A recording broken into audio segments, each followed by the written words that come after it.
Sejenak aku menoleh pada jalan yang telah ku tempuh. Kasih Tuhan ku peroleh membuatku tertegun. Jalan itu penuh liku, kadang-kadang tanpa terang, tapi Tuhan membimbingku hingga aku tercengang. Kasih Tuhan membimbingku dan hatiku pun tenang. Salam sejahtera bagi Bapak Ibu sekalian yang di dalam kasih Tuhan. Pada hari ini kita akan bersama-sama belajar akan firman Tuhan yang terambil dalam kitab Filipi pasal yang keempat ayat yang ke-10 hingga yang ke-13. Aku sangat bersukacita dalam Tuhan bahwa akhirnya pikiranmu dan perasaanmu bertumbuh kembali untuk aku. Memang selalu ada perhatianmu, tetapi tidak ada kesempatan bagiku.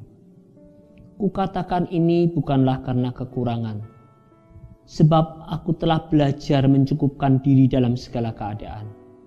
Aku tahu apa itu kekurangan, dan aku tahu apa itu kelimpahan. Dalam segala hal dan dalam segala perkara, tidak ada sesuatu yang merupakan rahasia bagiku, baik dalam hal kenyang maupun dalam hal kelaparan, baik dalam hal kelimpahan maupun dalam hal kekurangan. Segala perkara dapat kutanggung di dalam Dia yang memberi kekuatan kepadaku. Bapak Ibu sekalian, sebelum kita bersama-sama belajar akan firman Tuhan, marilah kita merendahkan diri di hadapan-Nya dan kita sama-sama berdoa.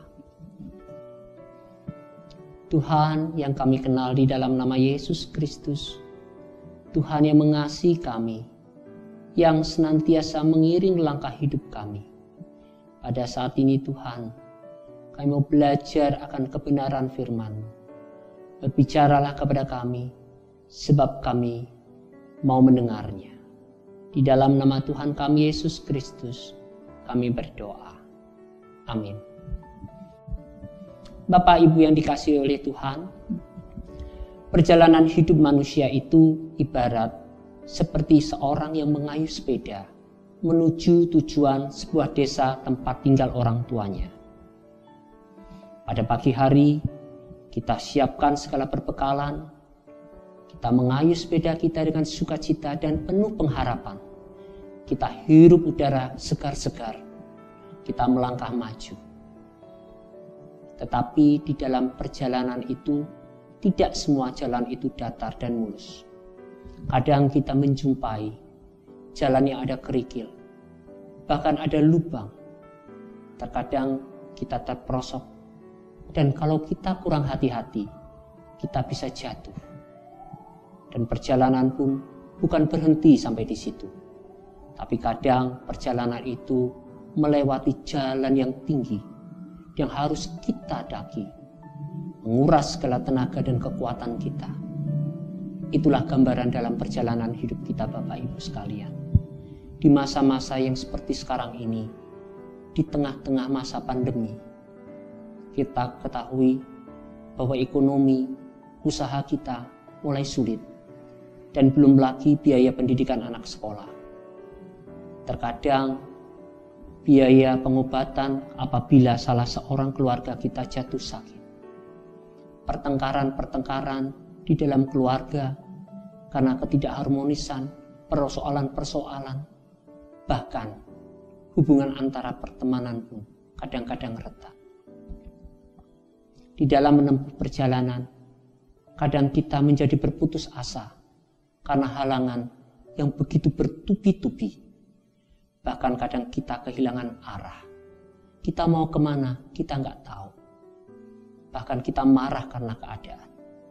Tetapi Bapak Ibu sekalian, kita tahu bahwa perjalanan hidup itu memberikan suatu warna dan rasa yang berbeda, dan memberikan kepada kita sesuatu pengharapan terus kepada Tuhan.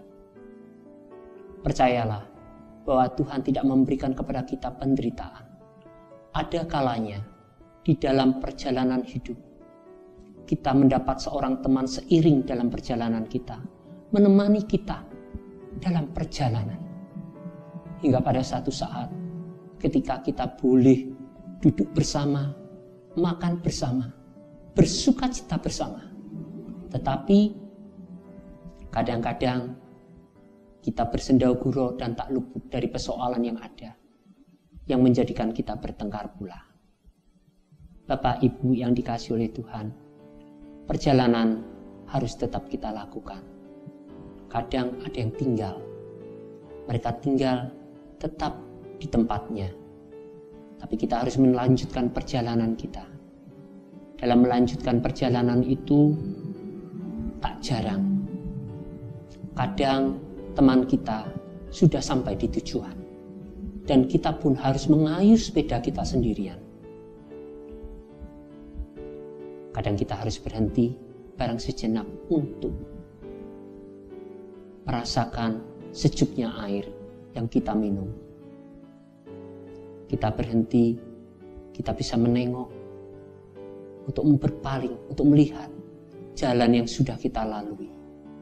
Di situ kita bisa melihat jalan yang sudah kita lalui yang berkelok-kelok, kerikil-kerikil, kejatuhan kita. Tetapi di situ kita bisa melihat tangan Tuhan yang senantiasa menyertai.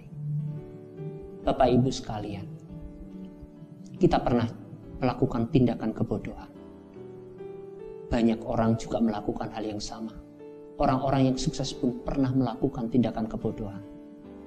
Tetapi mereka belajar dari kebodohannya. Mereka mau bangkit. Mereka boleh menjadi lebih baik dan lebih baik lagi. Kita juga terkadang jatuh dan akhirnya kita terperosok. Banyak tokoh-tokoh Alkitab pun juga mengalami hal yang sama. Tetapi mereka mau bertobat, memperbaiki diri mereka, dan akhirnya mereka menjadi pahlawan-pahlawan iman.